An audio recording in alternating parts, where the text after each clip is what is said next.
With the WINN FM News, I am Kevin Brown. And I am Yulana Weeks. Our top stories. St. Kitts and Nevis health and agriculture officials attended the launch of the Pandemic Fund project for the Eastern Caribbean. ECCB announces second Generative AI and Python summer camp for youth across the Eastern Caribbean Currency Union. Eastern Caribbean Central Bank lithium battery fire under investigation. St. Kitts and Nevis reaffirms ocean commitment at Third United Nations Ocean Conference. AR-15 seizure at Port Zante prompts ongoing investigation. 2 additional illegal firearms recovered in Phillips's operation. Guyana urges illegal citizens in U.S. to come home. Barbados moving with pace to strengthen mental health legislation. Internationally, United Nations Nuclear Watchdog Board finds Iran not complying with obligations. Now, the details. Wednesday, June 11, 2025, marked the launch of the Pandemic Fund project under the theme Strengthening Prevention, Preparedness and Response to Emerging Health Threats in the Eastern Caribbean. Minister of Agriculture Mr. Samal Duggins and Mr. Curtis Martin, Permanent Secretary in the Ministry of Health of St. Kitts and Nevis, were in attendance at the project's unveiling ceremony held at the Harbour Club, St. Lucia. The project is a collaborative initiative by the Pan American Health Organization, World Health Organization, the Food and Agriculture Organization of the United Nations, and the World Bank. The initiative aims to strengthen early warning systems, lab diagnostics, and human resources for health through a One Health approach. The Federation of St. Kitts and Nevis is among 5 other nations to benefit from the project. The island nations received approved funding of US $24.4 million to strengthen regional public health security. The grant also mobilized an additional US $22 million in co-investment and US $7.8 million in co-financing. Preceding the launch, officials of the human and animal health sectors converged for a meeting where they were made privy to the governance and stewardship structure of the project and agreed on a roadmap to ensure national and regional action. The Eastern Caribbean Central Bank, ECCB, is set to launch its second Generative AI and Python summer camp this July, offering an exciting opportunity for young people aged 13 to 18 across its 8-member currency union. Building on the success of the inaugural 2024 camp, this initiative continues to prepare the region's youth for the evolving digital economy by nurturing the technological competencies and innovation skills essential for the future workforce. Sybil Welch, Senior Project Specialist in the ECCB Governor's Office, highlighted the transformative impact of the 2024 program during a recent conversation with Shanna Derrick, Senior Technical Assistant in the Cooperative Relations Department. Welsh reflected on the camp's origins and evolution. Because last year was the first year that we pioneered our Generative AI and Python camp. We actually wanted to have it across the 8-member countries, and then Hurricane Beryl struck. And so we had to sort of pivot a little and only focus on 3 countries, which were Antigua and Barbuda, St. Lucia, and St. Kitts and Nevis. And that reached over 250 students. And the whole idea is that we wanted to make sure that the students saw it as a camp. So it had to be fun, it had to be engaging, it had to be educational, it had to be informative. It had to really make sure that we reached our objective. What is our objective? Our objective in this camp is really to bridge the gap in terms of technological competencies of our region youth. And so the ECCB, as one of its mandates from Article 4.4, really to actively pursue economic development, is really about how can we ensure our youth have the innovation and technical competencies to be of value in this competitive landscape called the workforce. Welch went on to share the enthusiastic feedback received from parents and participants alike. The camp was transformative, fostering intellectual growth and practical skills. Another parent said it ignited creativity, innovation, and passion for technology. The camp allowed my child to gain a world of technology. It strengthened their computer skills, made them more passionate and confident. And it was on and on. So much so that the parents asked, can we have a camp for parents? we didn't want to take on that challenge. But the students, they said to us after level 1, they were not going to leave the chat groups. They said we had to get them a level 2 camp. So we ended up with a level 2 for the graduates of level 1. And we are going to be making sure that they up the ante.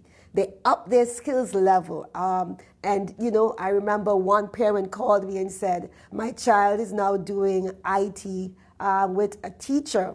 And the teacher said to them, you are so advanced. Where did you learn this? And they said, everything I know is from the ECCB summer camp. So that feedback really made us feel great about what we're doing, confident that we were on the right road to ensure the future success of our youth. Looking ahead to the 2025 camp, Welsh explained the curriculum is evolving to address timely regional themes and challenges. So last year we focused on 2 areas, building a chatbot. And let me just preface by saying a chatbot is really a computer application that allows for a sort of two-way engagement. It simulates human interaction. So when we ask Siri, set our alarm clock, or Siri, that's a chatbot. And so rather than just being consumers, because we know in this region, in the OECS, we are high consumers of mobile phones and technology. But what about us being on the production end? And so what we have is they had to develop chatbots focused on disaster management or healthcare. And the students really wowed. We were so impressed. They really took it to a new level. We had chatbots which were multilingual, chatbots focusing on teaching young people sexual education or dealing with disaster management issues, telling persons how they can know what the weather is like, interrogating the chatbot to be able to plan business activities. The curriculum this year focuses on crime, financial literacy, and regenerative tourism through nature preservation, sustainability, cultural and heritage preservation. This year, we're continuing to ensure that what the students are producing are relevant to their ecosystem. So we know that cultural tourism, regenerative tourism is a topic that is quite now very prominent in understanding the benefits of developing a tourism base based on the nature preservation, sustainability, cultural preservation, heritage preservation.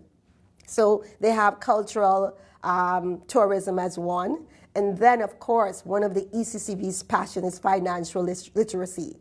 It's not just the ECCB's, it's the world's passion. We recognize to build strong, active citizens that we need them to have a solid base in financial education. So in addition to all that the ECCB is doing, we wanted to position our young people to develop chatbots that can educate their peers and their constituents about financial matters.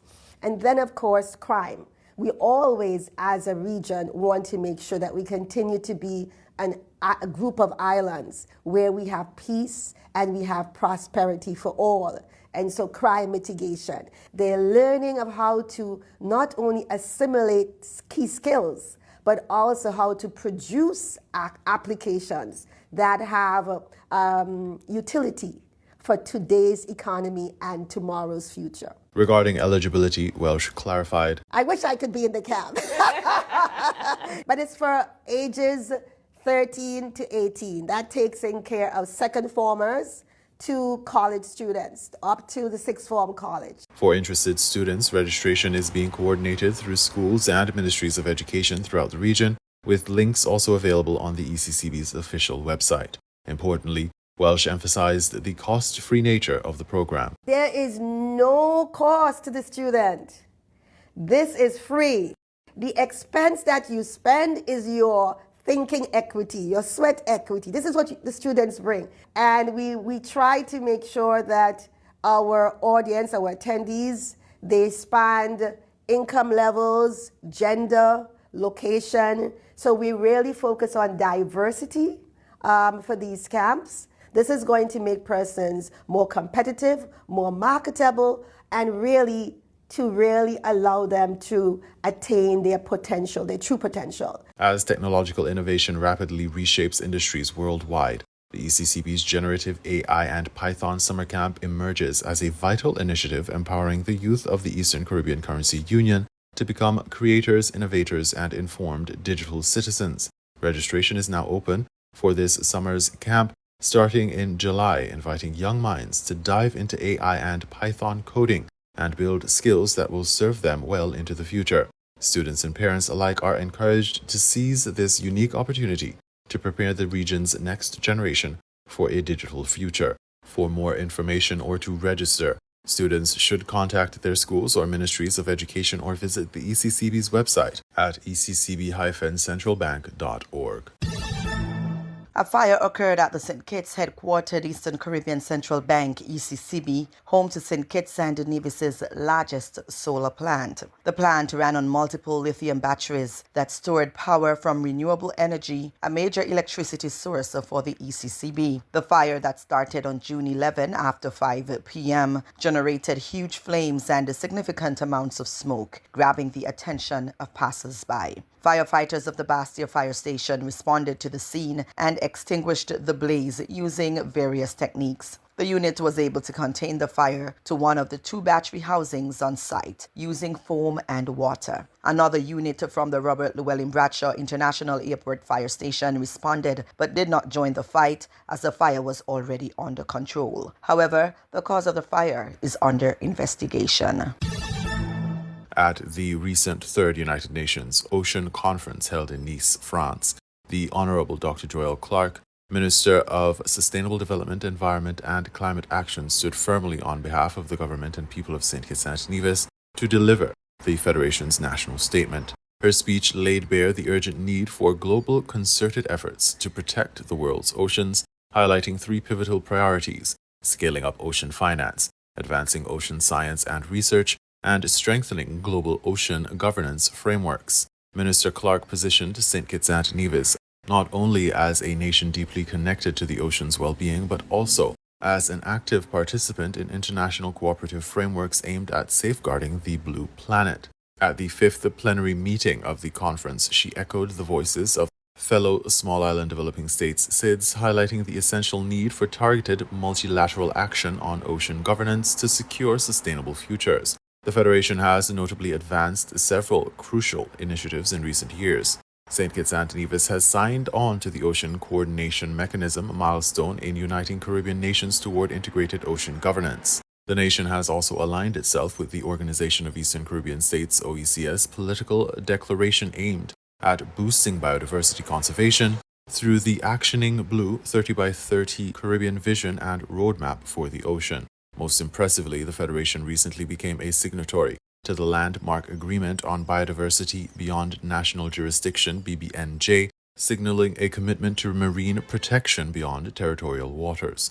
These significant strides are primarily attributed to the ongoing work of the Department of Marine Resources, whose dedication to the sustainable management of the nation's waters demonstrates how local stewardship underpins global environmental responsibilities. Minister Clark also extended heartfelt thanks to the UNESCO Man and the Biosphere Program and the PROMAR project for their impactful awareness-raising campaigns and community-based conservation initiatives, emphasizing the vital role of grassroots action alongside national and international policy. In her address, Minister Clark expressed, "For small island developing states like St. Kitts and Nevis, the ocean is our birthplace, lifeline, and sustenance. It is our greatest asset, yet it faces the greatest risk and most urgent risk associated with unmitigated increases in greenhouse gas emissions." She framed the global dialogue around 3 fundamental priorities: ambitious commitments on ocean finance, promoting ocean science, and the establishment of global ocean governance structures. Minister Clark issued a sobering warning. Should we fail to accomplish even one of these priorities, then we would have failed over 2 billion coastal residents who need and deserve our resolute action in addressing the crises they face daily: sea level rise due to a warming planet, biodiversity loss, and the increase in marine plastic pollution. A candid reflection on the SIDS predicament followed as she detailed, "Admittedly, the SIDS experience is not self-inflicted. Our survival, sadly, largely depends on the actions of others, but we still aim for progress and want to do so collaboratively." Reaffirming their alignment with global alliances, she declared St. Kitts and Nevis' support for the calls by the Alliance of Small Island States, AOSIS, and the International Union for Conservation of Nature, IUCN, advocating for science-based policy for our oceans which complements existing platforms, upscaling nature-based solutions in marine ecosystems, urgent ratification of the BB&J agreement, and the urgent conclusion of the Plastic Pollution Treaty. She passionately articulated the critical demand for legal reforms. Sea level rise must be urgently addressed through international law that is interpreted and enacted to ensure the protection of those disproportionately affected, so that in addition to maintaining nationhood and sovereignty, we can prevent the extinction of vulnerable coastal states and ensure that our people equally and adequately enjoy the right to exist. The minister underscored the necessity that special circumstances of SIDS must be honored, advanced and operationalized in a rejuvenated multilateral space designed for our survivability. Minister Clark did not shy away from the shortfalls of global finance mechanisms, pointing out that the global climate finance neither reaches the scale nor the people it needs to, and is insufficient in protecting local communities in ways that are direct, predictable, and empowering. She emphasized the need for practical on-the-ground solutions. Ocean sustainability calls for targeted solution building, localizing ocean climate finance, building local autonomy, and providing upscaled community-led coordination. Describing the Caribbean's standing, she remarked, "The Caribbean does not enjoy the luxury of sitting idly by for shifting geopolitical tides. In St. Kitts and Nevis, the climate crisis is not an abstraction. Its relentless threats and volatility are lived daily." The minister closed her remarks by outlining her vision and actions. Our ambition and intent are clear: to transform the smallest nation in the Western Hemisphere into a sustainable island state by 2040. For this, we have committed with the wider Caribbean, from the Abbas to the Bridgestone Initiative, embracing the Action in Blue 30 by 30 Caribbean vision and the global launch of the Ocean Coordination Mechanism. She further recounted recent regulatory progress at home. Locally, we recently banned single-use plastic shopping bags, plastic straws and utensils, and styrofoam containers, and passed with the unanimous support of our Parliament the Plastic Waste Prohibition and Reduction Bill 2025. Minister Clark paid tribute to ongoing academic and community partnerships, saying, "Partnership with local academic institutions like the Clarence Fitzroy Bryant College, which, with the launch of their PROMA project in partnership with IUCN, Prevention of Marine Litter in the Caribbean Sea.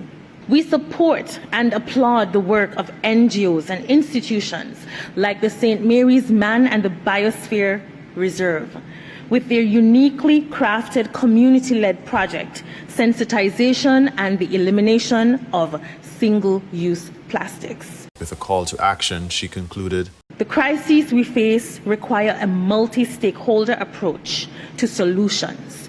Everyone must be included.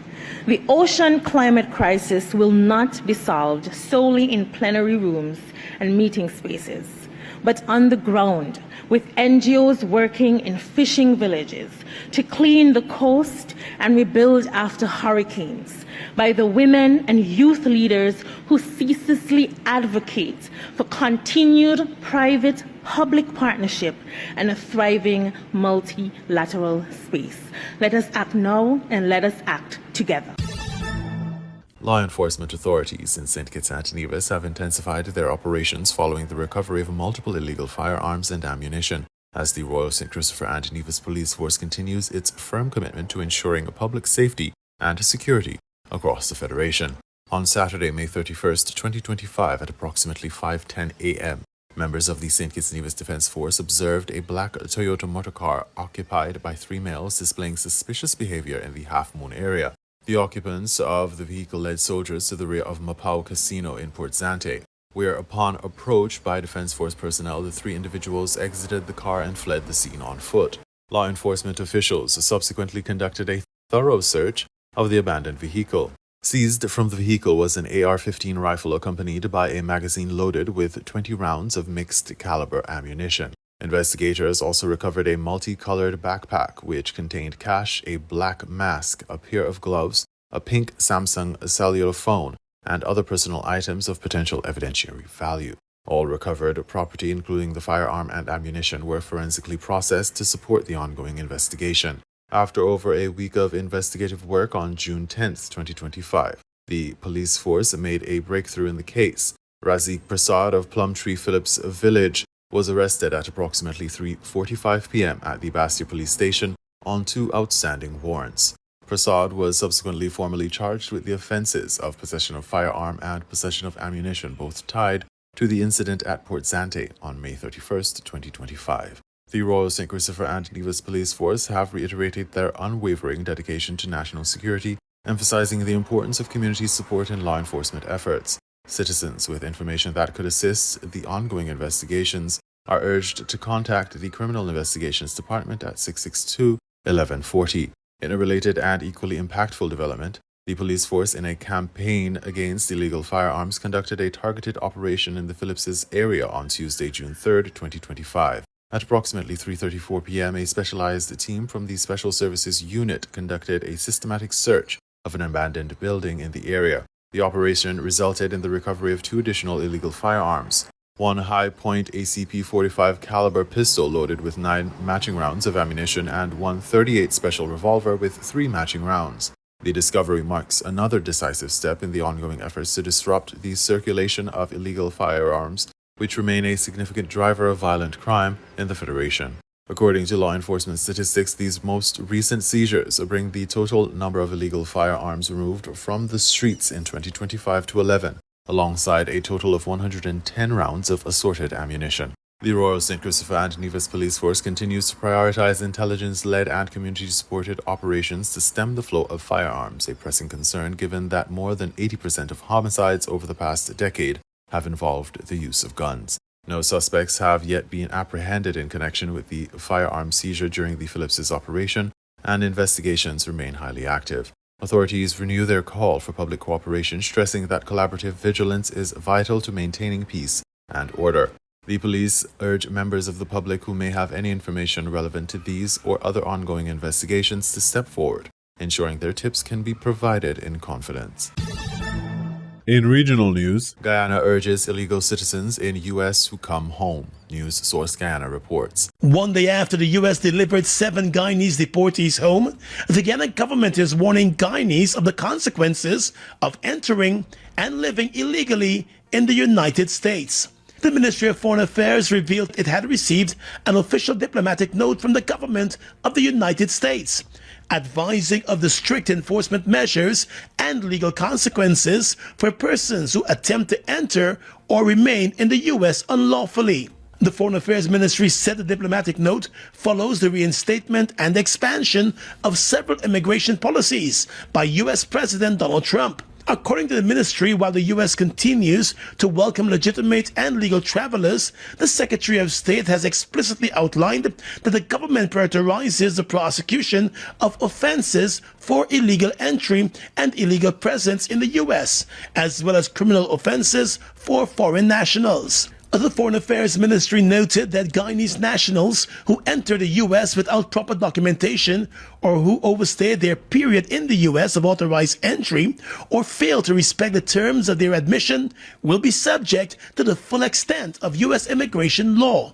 including but not limited to arrest, prosecution, imprisonment, or heavy fines. The Foreign Affairs Ministry said Guyanese citizens are encouraged to pursue legal and authorized avenues for migration, immigration, employment, education, and travel to the U.S. Nationals currently are strongly advised to depart the U.S. immediately, the Foreign Affairs Ministry warned. The ministry also urged Guyanese to comply with all immigration laws and regulations of the U.S. government. Just last week, the U.S. Embassy here in Georgetown also warned that using a U.S. visa to travel for the primary purpose of giving birth in the U.S. so that the child will have U.S. citizenship is not permitted, and consular officers will deny a visa application if they have reason to believe that was the intent of the travel to the U.S. In a statement on its Facebook page warning against birth tourism, the embassy also said if someone already has a U.S. visa and travels to the U.S. for the primary purpose of giving birth and use Medicaid or other U.S. government assistance to pay for their medical care, that person may not be eligible to renew their U.S. visa in the future. Barbados moving with pace to strengthen mental health legislation. Caribbean Broadcasting Corporation has that story. Barbados has recorded a 100% increase in the number of individuals seeking psychological and mental health services during and after the COVID-19 pandemic. Chief Medical Officer, the Most Honorable Dr. Kenneth George says, even though exact figures are unavailable, the Ministry of Health and Wellness is taking steps to prevent this issue from spiraling out of control. And improved legislation is one key strategy. The Ministry of Health is in its advanced stages of developing new and improved mental health legislation, which is grounded in a community-based and human rights approach. External consultations have been completed, and your society was part of the process.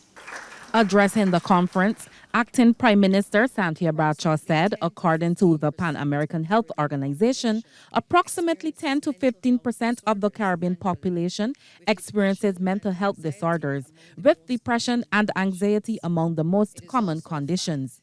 She added that it is also a fact that suicide rates in some Caribbean countries exceeds the global average, underscoring the importance of collective action.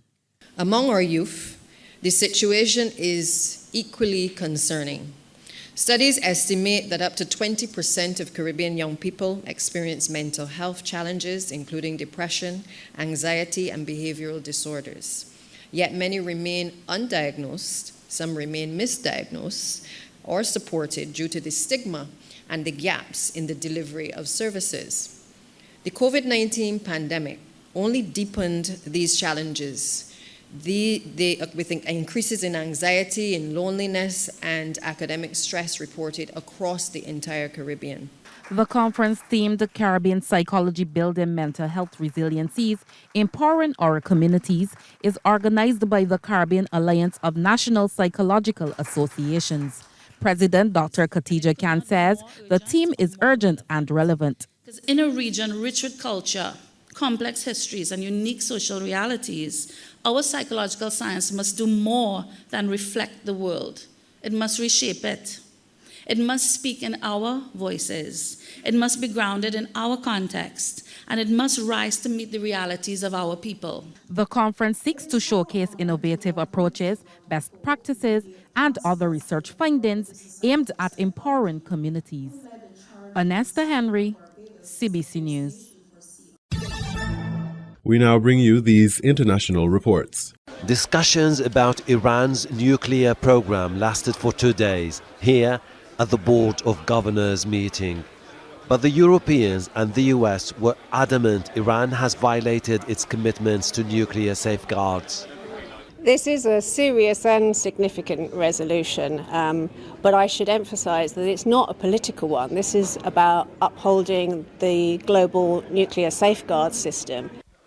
Iran's ambassador, Riza Najafi, blamed the US, France, Germany and the UK for undermining 2 decades of cooperation with the West.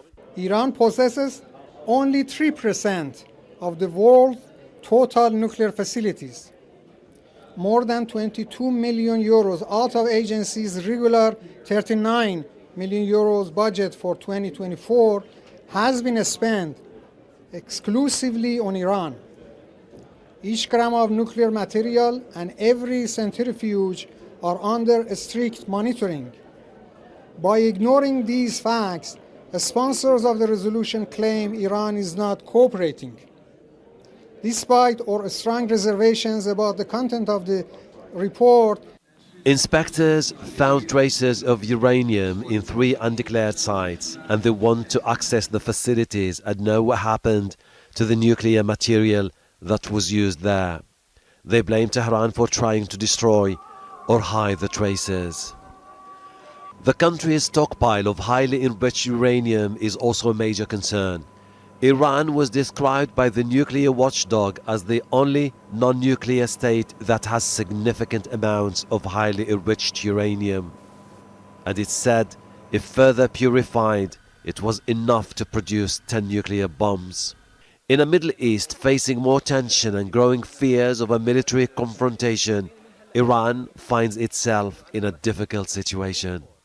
The resolution gives Iran a last chance to provide answers about the uranium particles found in secret locations and allow IAEA inspectors unrestricted access to those locations. If that doesn't happen, Iran could face sanctions that may have a devastating impact on its economy. Hashim Al-Bara, Al Jazeera, Vienna. The Israeli and US-backed Gaza Humanitarian Foundation has accused Hamas of killing at least 5 people in an attack on a bus transporting Palestinians working for the organisation. The BBC can't independently verify this statement by the group, which was set up earlier this year and bypasses established UN humanitarian operations. It comes as local medical staff say dozens more Palestinians were killed or injured by Israeli soldiers on Wednesday as they tried to access food at a GHF distribution centre. Our Middle East correspondent Hugo Bashega gave us the latest update from Jerusalem. There was a statement from the Gaza Humanitarian Foundation saying that this attack happened late last night on a bus carrying 24 Palestinian workers who have been working with the organization. And it said this attack was carried out by Hamas. It followed days of threats from Hamas.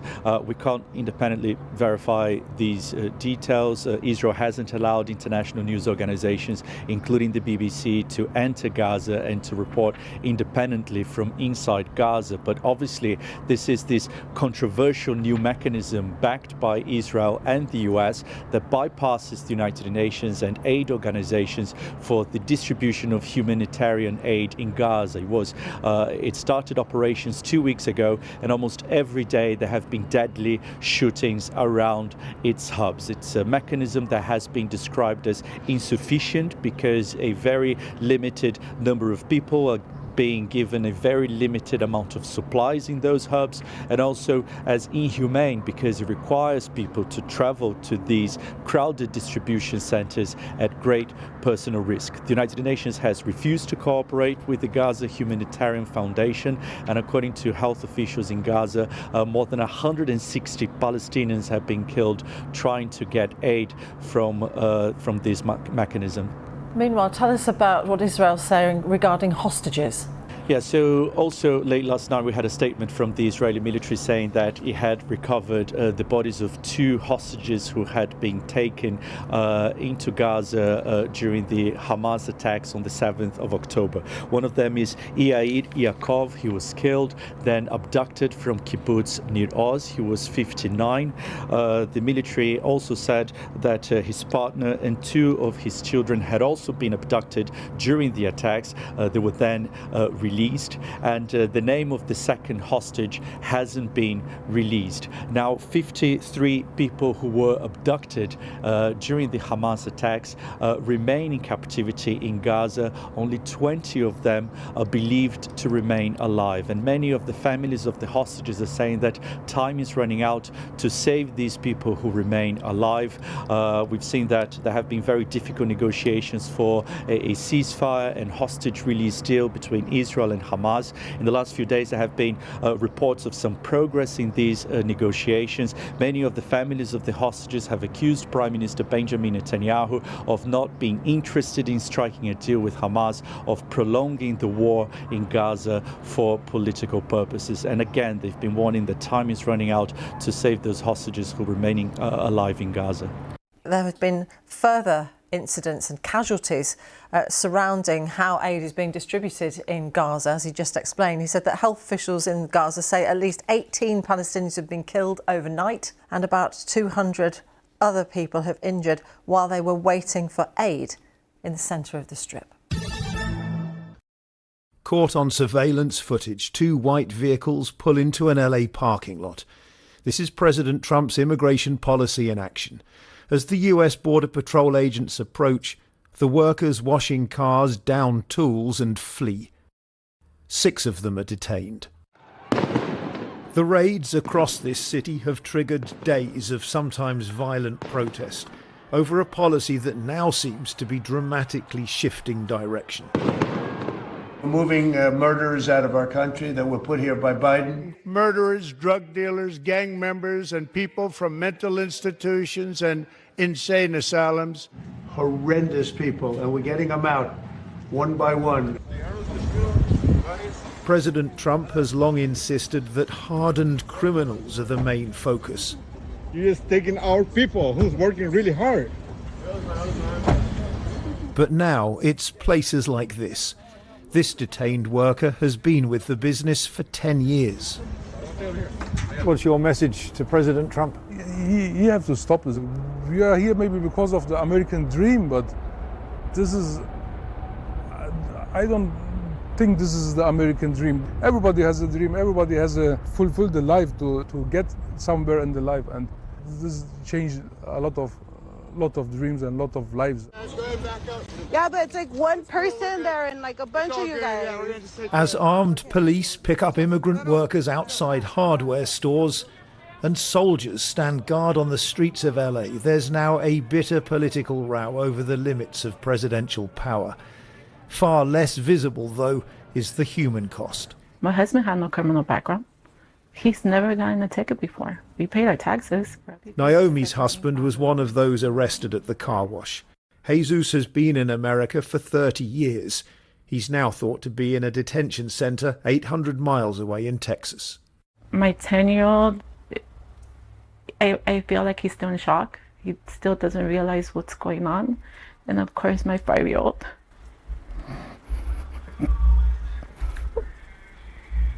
He just keeps asking for his dad. You know, and I don't know what to tell him. Yeah. There are an estimated 1.8 million undocumented workers in California. As the government begins to target them, two very different visions of America are now playing out on the streets of this city. John Sudworth, BBC News, Los Angeles. You were listening to the WINN FM 98.9 newscast. Our top stories were: St. Kitts and Nevis health and agriculture officials attended the launch of the Pandemic Fund project for the Eastern Caribbean. ECCB announces second generative AI and Python summer camp for youth across the Eastern Caribbean Currency Union. Eastern Caribbean Central Bank lithium battery fire under investigation. St. Kitts and Nevis reaffirms ocean commitment at 3rd United Nations Ocean Conference. AR-15 seizure at Port Zante prompts ongoing investigation. 2 additional illegal firearms recovered in Phillips's operation. Guyana urges illegal citizens in U.S. to come home. Barbados moving with pace to strengthen mental health legislation. Internationally, United Nations Nuclear Watchdog Board finds Iran not complying with obligations. Thank you for listening.